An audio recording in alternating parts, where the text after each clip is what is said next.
আরাফার দিনের রোজা এর ফজিলত অপরিসীম। নবী করিম সাল্লাল্লাহু আলাইহি ওয়াসাল্লাম বলেছেন, আরাফার দিনের রোজা যদি কেউ রাখে, আল্লাহর কাছে আমি ধারণা রাখি, আল্লাহর প্রতি আমার ধারণা হলো এই রোজার বিনিময়ে আল্লাহ তাআলা রোজাদার ব্যক্তিকে 1 বছরের পেছনের 1 বছরের সামনের অগ্রিম গুনাহ আল্লাহ তাআলা মাফ করে দিবেন। ইসলামের অন্য কোনো আমল এরকম পাওয়া যায় না যে আমল করলে অগ্রিম আল্লাহ সুবহানাহু ওয়া তাআলা গুনাহ মাফ করে দিবেন। আরাফার দিনের রোজার এত ফজিলত যে পিছনের তো বটেই, সামনের 1 বছরের আল্লাহ সুবহানাহু ওয়া তাআলা ছোটখাটো গুনাহগুলো কি করবেন?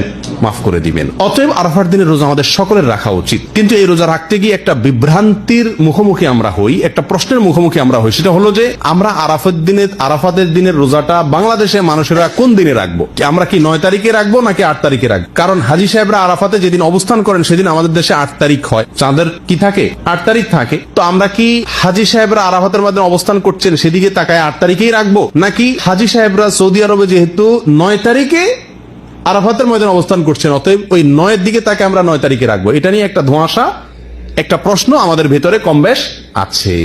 এই প্রশ্নের উত্তরে আমরা কি করব সে কারণে এক্ষেত্রে আমি সংক্ষেপে বলতে চাই, এক্ষেত্রে ওলামায়ে কেরামের দুটি মত আছে এবং দুইটা মতই গবেষণামূলক। এর কোনোটাই কোনো হাদিস থেকে স্পষ্টভাবে সমর্থিত না, বরং উভয় মতই যার যার বুঝ এবং গবেষণা লব্ধ। কোনোটিকেই সঠিক বা ভুল এটা বলা বুদ্ধিমানের কাজ হবে না। অনেক ওলামায়ে কেরাম বলেন, আমরা হাজী সাহেবরা আরাফাতের ময়দানে যেদিন অবস্থান করবেন, পৃথিবীর সকল প্রান্ত থেকেই আমরা হাজী সাহেবদের ওই অবস্থানের, আরাফাতের অবস্থানের দিনেই কি রাখবো? রোজা রাখবো। এটাই হলো আরাফাত দিনের রোজা। যদি সেদিন কোনো দেশে ঈদ না হয় তাহলে আমরা রাখবো, সেটা আমার দেশে 8 তারিখ হোক 7 তারিখ হোক, দেখার দরকার নেই। এটা হলো অনেক ওলামায়ে কেরামের মত।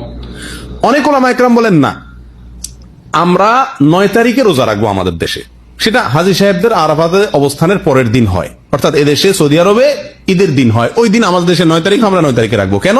কারণ নবী করিম সাল্লাল্লাহু আলাইহি ওয়াসাল্লাম যে আরাফাতের দিনে রোজা রাখতে বলেছেন, আসলে 9 তারিখকে, জিলহজের 9 তারিখকে আরাফাতের দিন বলা হয়।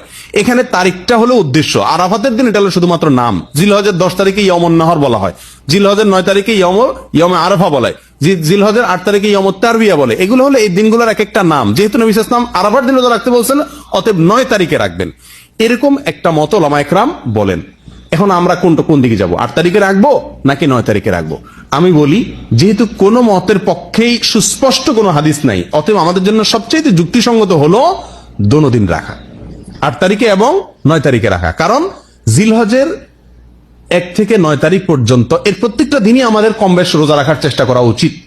নবী সাল্লাল্লাহু আলাইহি ওয়াসাল্লাম বলেছেন, মা মিন আইয়ামিন আল আমালুস সালিহু ফীহিন্না আহাব ইলাল্লাহ মিন হাযিহিল আইয়াম। জিলহজের 10 দিনের চাইতে অন্য কোন দিনে আমল আল্লাহ তাআলার কাছে বেশি প্রিয় না।